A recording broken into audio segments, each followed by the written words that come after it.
آپ نصیحت کرتے جائیے، نصیحت تاکہ فائدہ دے. بعض نے ان شرطیہ مانا ہے اور بعد میں جو ہے ایک جملے کو حذف مانا ہے. ان نفعات الذکر، اگر نصیحت نفع دے یا نہ دے، دونوں صورتوں میں آپ نصیحت کرتے جائیں. یہ نصیحت کے عمل کو نہ چھوڑیں.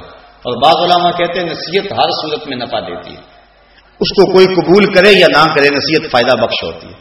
اگر کوئی قبول کرے تو فریقین کا بھلا ہو جائے گا، نصیحت کرنے والے کو بھی فائدہ ہوگا، جس کو نصیحت کی گئی ہے اس کو بھی فائدہ ہوگا. لیکن اگر کوئی نصیحت قبول نہیں کرتا تو جس نے نہیں قبول کی اس کو تو فائدہ نہیں ہوا، جس نے کی اس کو تو فائدہ ہوا نہیں. اس لیے نصیحت فائدہ ضرور چھوڑتی ہے. اور دوسری بات یہ ہے کہ اتنا جو ہے وہ جلد بازی کی ضرورت نہیں ہوتی ہے. پتھر پہ روز قطرہ گرتا رہے تو ایک دن پتھر میں بھی سوراخ ہوتا ہے. تو کہا محبوب تم نصیحت کے عمل کو جاری رکھو، اللہ ان سب کے دل پھیر دے گا اور یہ ایمان کی بہاروں سے مالا مال ہو جائیں گے.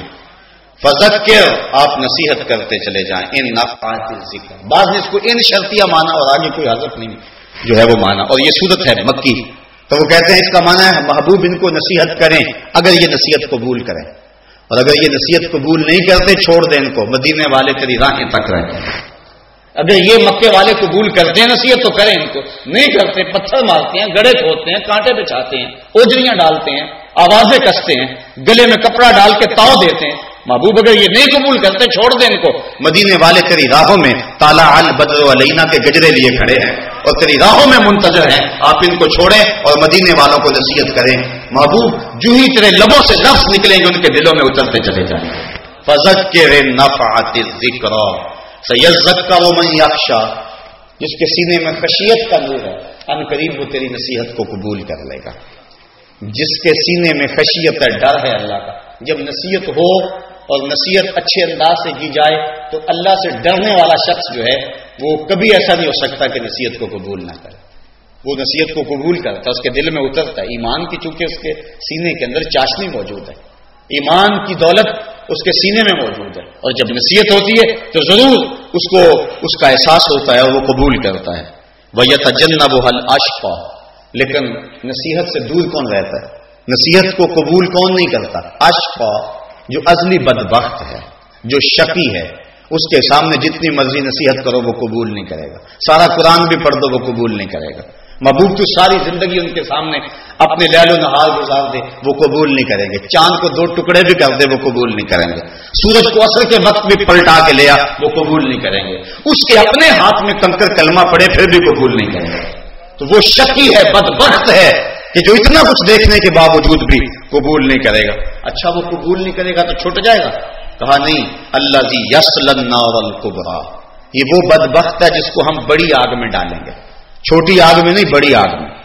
حضور علیہ السلام نے جبریل سے پوچھا کہ مجھے جہنم کے عذابوں میں جو سب سے ہلکا عذاب ہے اس کی کیفیت سناؤ. تو جبریل نے عرض کی حضور احون، جو سب سے ہلکا عذاب ہے اس کی کیفیت یہ ہے کہ جہنمی کے پاؤں میں آگ کے جوتے رکھے جائیں گے، باقی سارا بدن آگ سے سلامت ہوگا، صرف پاؤں میں جوتے رکھے جائیں گے. تو پھر اس کی گرمی اتنی ہوگی یاغلی منہما دماغہ، دماغ کھولنے لگے گا اور پگھل کے ناک اور کانوں کے راستے سے باہر آ جائے گا. یہ سب سے ہلکے عذاب کی کیفیت ہے. جو سخت عذاب ہیں ان کی کیفیت کیا ہوگی؟ حضور نے فرمایا کہ میں نے میکائیل کو کبھی ہنستے ہوئے نہیں دیکھا. جبریل کیا ماجرا ہے؟ جبریل امین نے عرض کی حضور جب سے جہنم بنا ہے اس وقت سے میکائیل کبھی بھی نہیں مسکرایا. تو وہ کتنا سخت ہے. الذی یصلی النار الکبریٰ، اس کو بڑی آگ کے اندر ڈالا جائے گا. کون؟ جو نصیحت کو قبول نہیں کرتا، قرآن کو پس پشت ڈال دیتا ہے.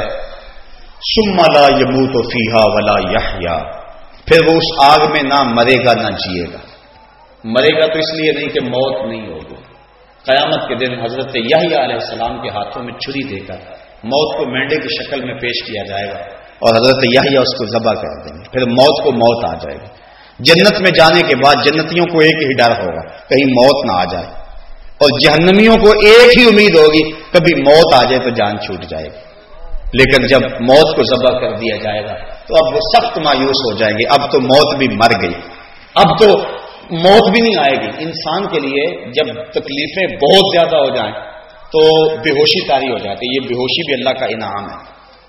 بہت زیادہ تکلیف ہوگی، صحیح نہیں جاتی، بندہ بے ہوش ہو گیا، چلو تکلیف کا احساس ختم ہو گیا، تکلیف اور زیادہ بڑی، دکھ اور زیادہ بڑھ گئے، بندہ مر گیا تو جان چھوٹ گئی، لیکن نہ قیامت کے دن بے ہوشی ہوگی اور نہ ہی موت ہوگی، اور آگ ہے کہ وہ لوگ کی طرح تارکول کی طرح چپک جائے گی جسموں سے، اور اس آگ سے وہ 70 گنا تیز ہے، اور انسان جو جہنمی ہے وہ پکارے گا 70 سال تک، تو دروغہ جہنم اس کی آواز ہی نہیں سنے گا۔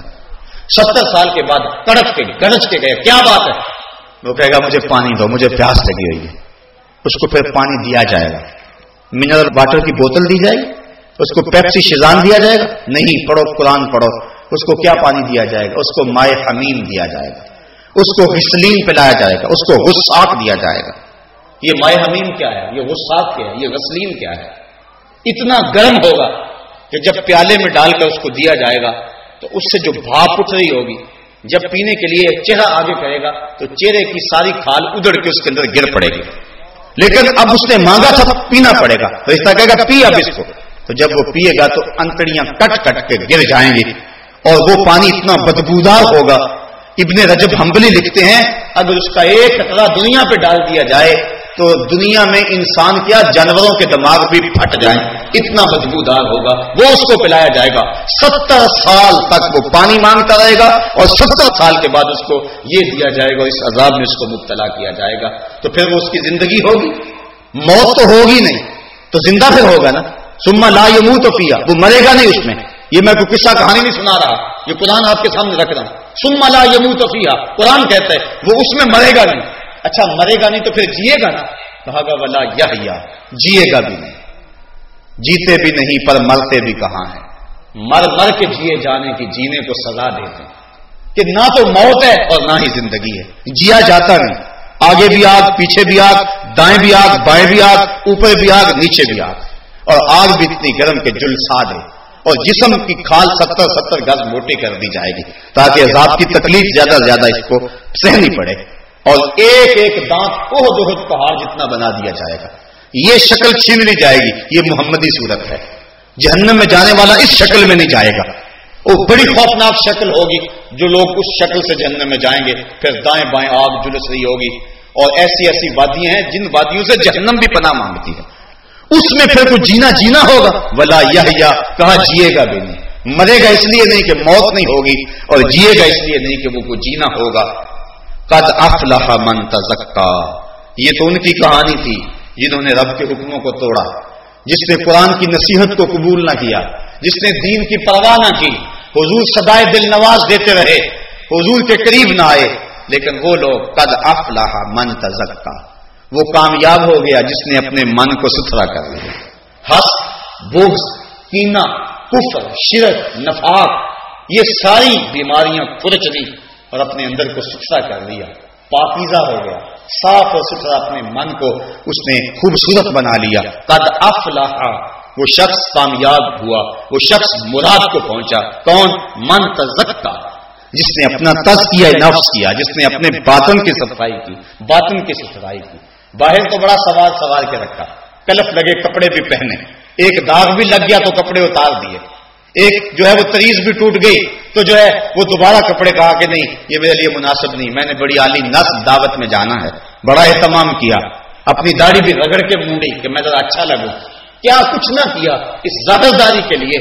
کبھی من کے گند بھی دیکھے کہ اندر گند کتنے ہیں، اندر کتنی غلاستیں بھری ہوئی ہیں، اندر کتنی جو ہے وہ نجاستیں بھری ہوئی ہیں، بغض اندر، حسد اندر، کینہ اندر، نفرتوں کے بیج اندر اگے ہوئے ہیں، اور وہ ایسے شجر بنے ہوئے ہیں کہ اس کے کانٹوں سے اندر زخمی ہو گیا ہوا ہے۔ تو کہا قد افلح، کامیاب ہوا، من تزکا، جس نے اپنا تزکیہ کیا، اپنے باطن کی صفائی کی۔ اچھا باطن کی صفائی کیسے